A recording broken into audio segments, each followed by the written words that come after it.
Okay, so Claire, our next speaker,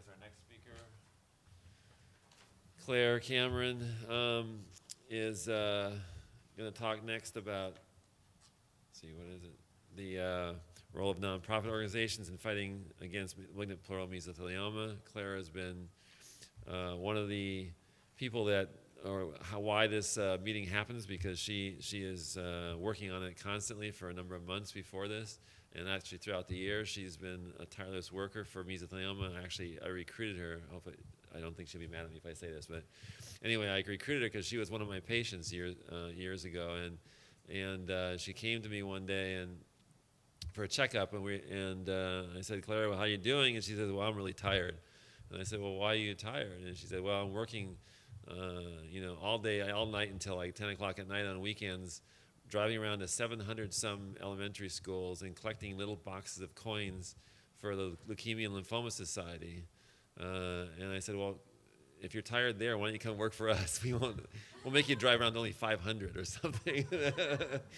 But Claire has been a tireless worker for nonprofits, particularly nonprofits in the cancer area, for years and years, and she's a wonderful person, is very dedicated to what she does, and she's really a huge asset for us to keep pushing things along, and she's going to give us a talk now about what she does, kind of thing. Gosh, what a nice thing he said about me. How nice. All the lovely things you said. Thank you, Dr. Cameron. So yes, I'm Clare Cameron. I'm the Executive Director for the Pacific Heart, Lung and Blood Institute, also known as PHLBI. Now, PHLBI is a non-profit, which means that any money earned or donated to must be used in the pursuit of the organization's mission. So this is an interesting chart here. It actually was from Giving USA, but it shows how much was raised for charities in 2012, $316.23 billion. And of that, 72% of that was individuals at $228.93 billion. Corporations came in at 6%, bequests at 7%, and foundations at 15%. And this was actually up by 3.9% on the previous year. So it just shows you how much money there is out there. And we just want a little tiny bit. And I can't tell you how difficult that is. Now, we all know, I'm sure you know this, and I've always known this, that those with the least amount of money are the most generous.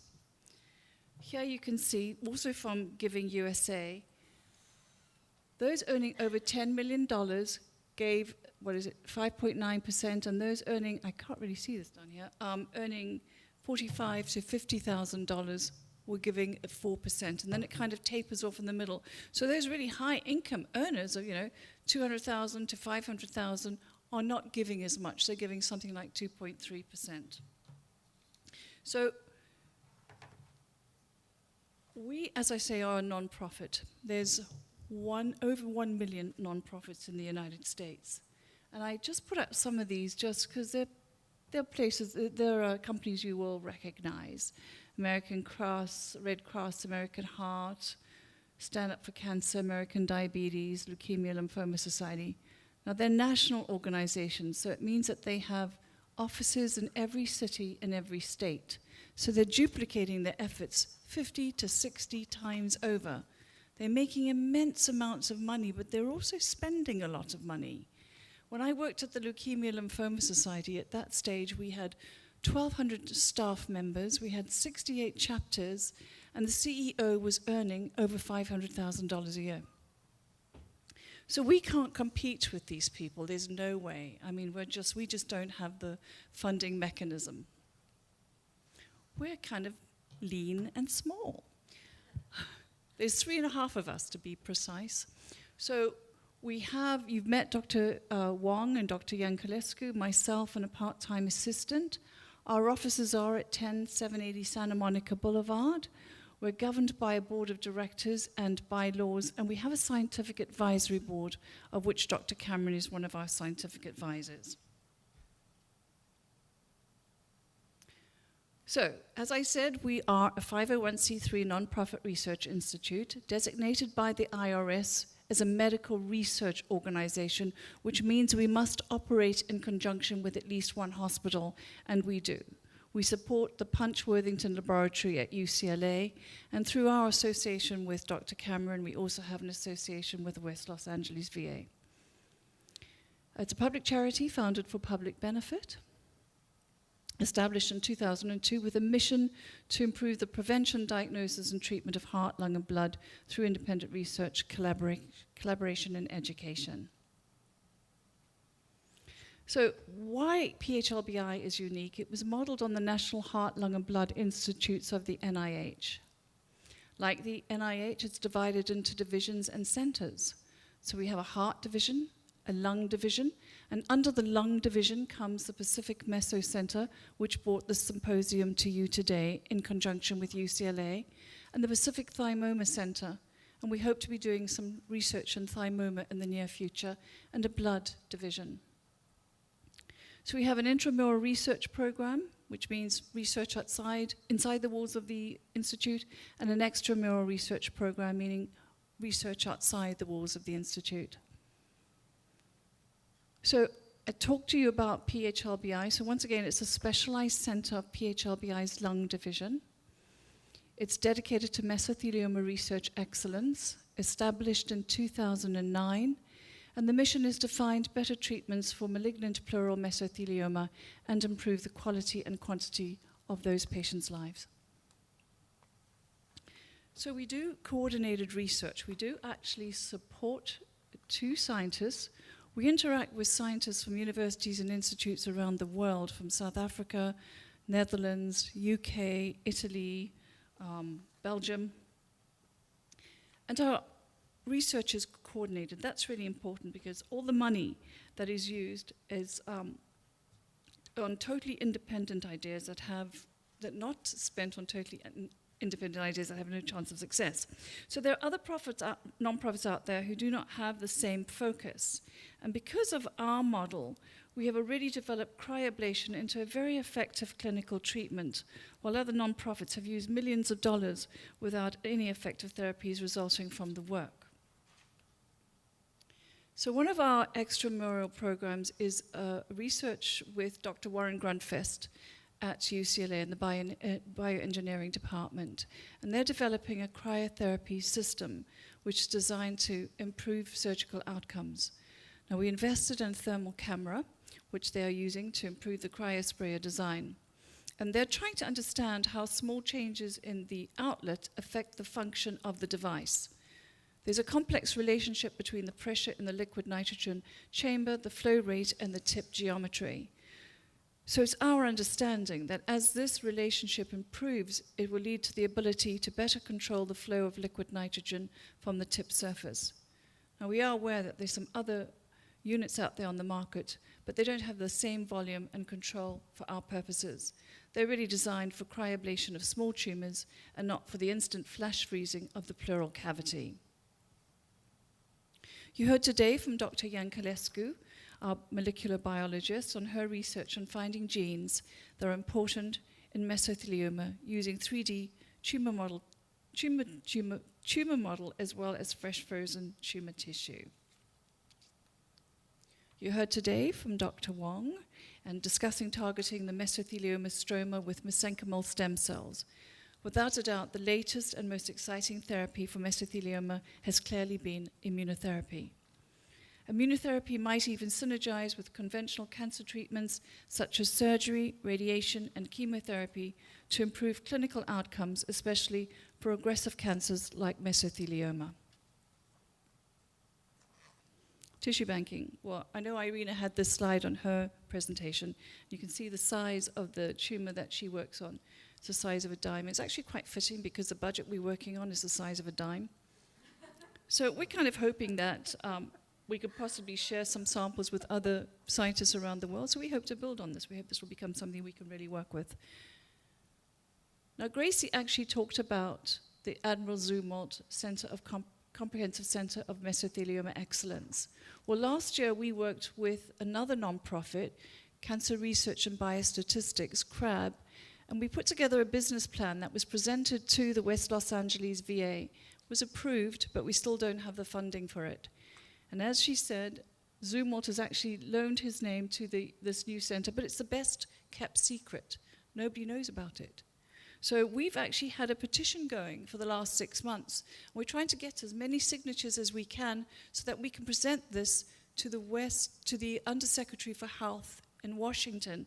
And we really would like your help. I know that you have this on your syllabus, the address for the petition, but if you would go on and spend about 3 seconds of your time, you could help us. We need as many signatures as we can get. So in order to continue our research, we have to raise money.